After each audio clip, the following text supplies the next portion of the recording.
ശരീരത്തിൽ പ്ലേഗ് എന്ന് പറയുന്ന അസുഖം ഉണ്ടാകുമ്പോൾ 3 തരത്തിലാണ് ആ അസുഖത്തെ ഡിവൈഡ് ചെയ്യുന്നത് എന്ന് പറയപ്പെടുന്നു. അതായത് ന്യൂമോണിക്, ബുബോണിക്, സെപ്റ്റൈസ്മിക്.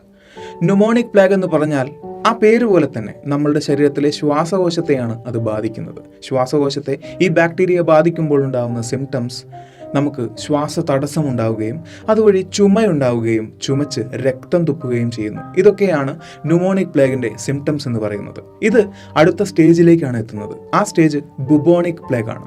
ബുബോണിക് പ്ലേഗ് എന്ന് പറഞ്ഞു കഴിഞ്ഞാൽ ഈ ഒരു അവസ്ഥയിലൂടെ കടന്നു പോകുമ്പോൾ ശരീരത്തിന് അസഹ്യമായ വേദന സംഭവിക്കുകയും അതുവഴി ശരീരത്തിൽ പലയിടങ്ങളിലായി കടും നീല നിറത്തിലുള്ള മുഴകൾ ഉണ്ടാവുകയും ആ മുഴകൾ പൊട്ടിയൊലിച്ച് അതിൽ നിന്നും കറുത്ത നിറത്തിലുള്ള രക്തവും പഴുപ്പും പുറത്തേക്ക് വരികയും അത് പിന്നീട് വ്രണങ്ങളാവുകയും ചെയ്യുന്നു.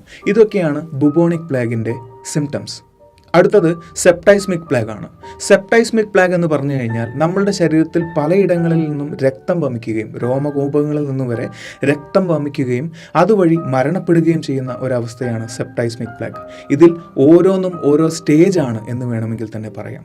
ഇത്രയും ഭീകരമായിട്ടുള്ള പൈശാചികമായിട്ടുള്ള ഒരവസ്ഥയാണ് പ്ലേഗ് എന്ന് പറയുന്ന അസുഖം.